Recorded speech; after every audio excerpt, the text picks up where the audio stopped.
Hello all again welcome back. നമ്മൾ നോക്കുന്നത് കാൽപിയേഴ്സൺ മെത്തേഡിൽ തന്നെയുള്ള വേറൊരു പ്രോബ്ലമാണ്. ഒരു സിമ്പിൾ പ്രോബ്ലമാണ്. The data given below pertain to the price and demand for a particular commodity over a period of 5 years. അപ്പോൾ 5 yearsലുള്ള ഒരു പെർട്ടിക്കുലർ കമോഡിറ്റിയുടെ പ്രൈസും ഡിമാൻഡുമാണ് നമുക്ക് നൽകിയിട്ടുള്ളത്. Compute the correlation coefficient between the price and demand. Correlation coefficient നമ്മളോട് compute ചെയ്യാൻ പറഞ്ഞിട്ടുണ്ട്. Between 2 variables ഉണ്ട് അല്ലേ? ഏതാ 2 variables? Price and demand. Here നമ്മൾ പ്രോബ്ലം ചെയ്യുന്ന സമയത്ത് ഒന്നുകിൽ പ്രൈസിനെ എക്സ് ആയിട്ട് എടുക്കുന്നു, ദെൻ ഡിമാൻഡിനെ വൈ ആയിട്ട് എടുക്കുന്നു. ഓക്കെ, അപ്പോൾ ഇനി നമ്മൾ ജസ്റ്റ് ഇക്വേഷനും നമ്മൾ താഴെ കൊടുത്തിട്ടുണ്ട്. ഇക്വേഷൻ എന്താണ് പറഞ്ഞിട്ടാണ് കോറിലേഷൻ ഡിനോട്ട് ചെയ്യുക. So r is equal to n into sigma X y minus sigma x into sigma y whole divided by root of n into sigma x square minus sigma x whole square into root of n into sigma y square minus sigma y whole square. Number of items ആണ് n എന്ന് പറയുന്നത് അല്ലേ? അത് നമുക്ക് നൽകിയിട്ടുണ്ട്, 5 ആണ് അല്ലേ? 5 years എന്ന് അവിടെ മെൻഷൻ ചെയ്ത് കൊടുത്തിട്ടുണ്ട്. സോ ഇതാണ് ഇക്വേഷൻ വരുന്നത്. നമുക്ക് ജസ്റ്റ് ഇന്നലെ ചെയ്ത പോലെ തന്നെ എക്സ് വൈ എന്നീ 2 വേരിയബിൾസ് നമ്മൾ താഴെ എഴുതുക. ഇവിടെ നമ്മൾ പ്രൈസിനെ എക്സ് ആയിട്ടും ഡിമാൻഡിനെ വൈ ആയിട്ടുമാണ് എടുക്കുന്നത്. സോ പ്രൈസ് എക്സ് എന്ന് പറഞ്ഞിട്ട് പ്രൈസിൻ്റെ എമൗണ്ട്സ് നമ്മൾ എഴുതുന്നു, വൈ എന്ന് പറഞ്ഞിട്ട് ഡിമാൻഡിൻ്റെ എമൗണ്ട്സും നമ്മൾ എഴുതുന്നു. ഓക്കെ, അപ്പോൾ നമുക്കത് എഴുതാം. Okay, listen here X and ഈ കോളം നമ്മൾ വൈ എന്നും കൊടുക്കുന്നു. ഓക്കെ, എക്സിൻ്റെ എമൗണ്ട് എഴുതാം. 7, 8, 9, then 6, 5 ആൻഡ് വൈയുടെ എമൗണ്ട് ആണ് 8, 6, 7, 9 ആൻഡ് 10. ഇനി നമ്മൾ എന്ത് കാണണം? എക്സ് വൈ കാണണം അല്ലേ? ഇനി നമ്മൾ എന്ത് കാണണം? എക്സ് വൈ കാണണം. നമുക്ക് എക്സ് വൈ കാണാം. എക്സ് വൈ എന്ന് പറഞ്ഞു കഴിഞ്ഞാൽ എന്താണ്? ഓക്കെ, അപ്പോൾ എക്സ് ഇൻറ്റു വൈ. 7 × 8 എന്ന് പറഞ്ഞു കഴിഞ്ഞാൽ 56 ആൻഡ് 8 × 6 എന്ന് പറഞ്ഞു കഴിഞ്ഞാൽ 48. ദെൻ 9 × 7 എന്ന് പറഞ്ഞു കഴിഞ്ഞാൽ 63 ആൻഡ് 6 × 9 എന്ന് പറഞ്ഞു കഴിഞ്ഞാൽ 54 ആൻഡ് 5 × 10 = 15. ക്ലിയർ? ഇനി നമ്മൾ നോക്കുന്നത് എക്സ് സ്ക്വയർ നമുക്ക് കാണണം അല്ലേ? എക്സ് സ്ക്വയർ നോക്കാം.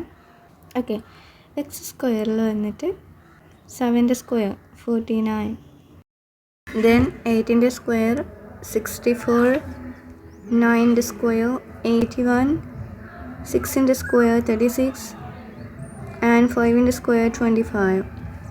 ദെൻ അഗെയിൻ നമ്മൾ എന്തുകൂടെ കാണണം? വൈയുടെ സ്ക്വയർ കാണണ്ടേ? അപ്പോൾ വൈ സ്ക്വയർ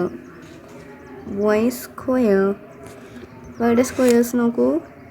8ൻ്റെ സ്ക്വയർ 64, 6ൻ്റെ സ്ക്വയർ 36, 7ൻ്റെ സ്ക്വയർ 49 ആൻഡ് 9ൻ്റെ സ്ക്വയർ 81 ആൻഡ് 10ൻ്റെ സ്ക്വയർ 100 അല്ലേ? ഇത്രയും കാൽക്കുലേറ്റ് ചെയ്തു. ഇനി നമുക്ക് ഇതിൻ്റെയൊക്കെ സിഗ്മ കാൽക്കുലേറ്റ് ചെയ്യണം. സിഗ്മ എന്ന് പറഞ്ഞു കഴിഞ്ഞാൽ എന്താ?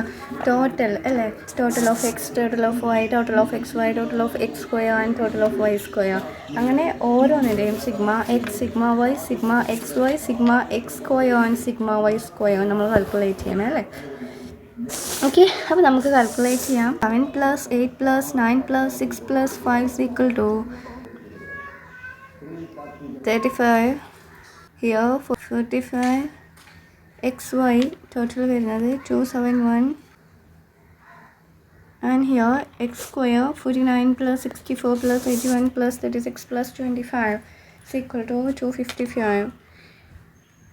255 and then y-യുടെ ടോട്ടലാണ് 330. ഓക്കെ, നമുക്ക് നേരെ ഇക്വേഷനിൽ അപ്ലൈ ചെയ്ത് കൊടുത്താൽ മാത്രം മതി കേട്ടോ. Okay, r is equal to n into sigma X y minus sigma x into sigma y അല്ലേ? അപ്പോൾ എൻ ഇവിടെ എത്രയാണ്? 5. അപ്പോൾ 5 ഇൻറ്റു സിഗ്മ എക്സ് വൈ എത്രയാണ്? 271 minus sigma x into sigma Y. Sigma x എത്രയാണ്? 35 ഇൻറ്റു 45 അല്ലേ? ഓക്കെ, ക്ലിയർ അല്ലേ? ഇനി നമ്മൾ എന്ത് ചെയ്യണം? Whole divided by root of 5 into 255 minus 35 square into root of 5 into 330 minus 14 square. That means നമുക്കറിയാം ഇക്വേഷൻ്റെ ലാസ്റ്റ് നോക്കൂ നിങ്ങൾ of n into sigma X square ആണല്ലേ. സിഗ്മ എക്സ് സ്ക്വയർ എന്ന് പറഞ്ഞു കഴിഞ്ഞാൽ എത്രയാണ് ഇവിടെ വരുന്നത്? 255 അല്ലേ. Minus sigma x whole square. Sigma x whole square എന്ന് പറഞ്ഞു കഴിഞ്ഞാൽ എന്താണ്? എക്സിൻ്റെ ടോട്ടലിൻ്റെ സ്ക്വയർ ആണ്. That means 35 square into root of n into അതായത് root of 5 into Y square. Sigma Y square എന്ന് പറഞ്ഞു കഴിഞ്ഞാൽ 313 minus sigma Y whole square. ഇവിടെ എത്രയാണ് സിഗ്മ വൈ വരുന്നത്? 45 സ്ക്വയർ ആണെന്ത്? Sigma Y whole square. Sorry, question എഴുതിയോടത്തൊരു മിസ്റ്റേക്ക് ഉണ്ട്. ആക്ച്വലി ഇവിടെ 45 അല്ല 40 ആണ്. ആൻഡ് അതുപോലെ തന്നെ ഇവിടെയും നമ്മൾ 45 എന്നാണല്ലേ കൊടുത്തത്. ഇവിടെയും 40 ആണ്. നിങ്ങൾ കാൽക്കുലേറ്റ് ചെയ്ത് നോക്കിയിട്ടുണ്ടായിരുന്നോ? ക്ലിയർ അല്ലേ നിങ്ങൾ എഴുതിയിട്ടുള്ളത്? ആൻഡ് ദെൻ എഗെയിൻ നമ്മൾ സോൾവ് ചെയ്യാണ്. 5 into 271 is equal to 1355 minus 35 into 14. 35 into 14 is equal to 1400.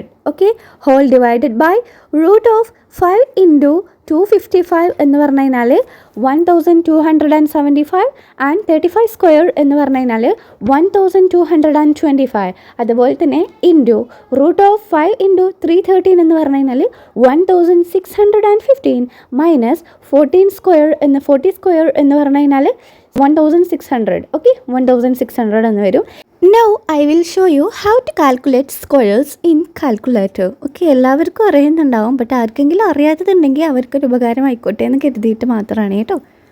Calculator on ചെയ്ത ശേഷം എമൗണ്ട് എത്രയാണ്? ഫോർ എക്സാമ്പിൾ 8 എന്ന് എടുക്കുകയാണെന്നുണ്ടെങ്കിൽ എന്നിട്ട് ആ എക്സ് സ്ക്വയർ എന്ന് കണ്ടില്ലേ, അവിടെ ക്ലിക്ക് ചെയ്തിട്ട് ഈക്വൽ ടു കൊടുത്തു കഴിഞ്ഞ് കഴിഞ്ഞാൽ നമുക്ക് എത്രയാണ് 8 സ്ക്വയർ എന്നുള്ളത് അവിടെ വരും.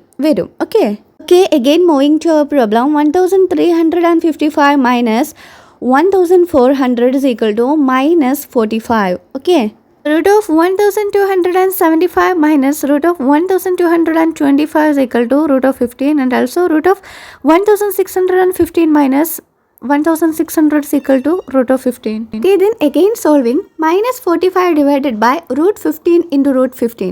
ഇവിടെ root 15 വാല്യൂ വരുന്നത് 7.07 into 7.07. ഓക്കെ, അതായത് എങ്ങനെയാണ് ഇതിൻ്റെ വാല്യൂ കാണുക എന്നുള്ളത് നമുക്കൊന്ന് നോക്കാം. അഗെയിൻ കാൽക്കുലേറ്റർ ഓൺ ചെയ്ത ശേഷം ഇവിടെ റൂട്ട് സൈൻ കണ്ടില്ലേ, അതിൽ പ്രസ് ചെയ്ത ശേഷം എമൗണ്ട് അടിക്കുക, അതായത് 15 ഈക്വൽ ടു കൊടുത്തു കഴിഞ്ഞാൽ അതിൻ്റെ വാല്യൂ വരും 7.07.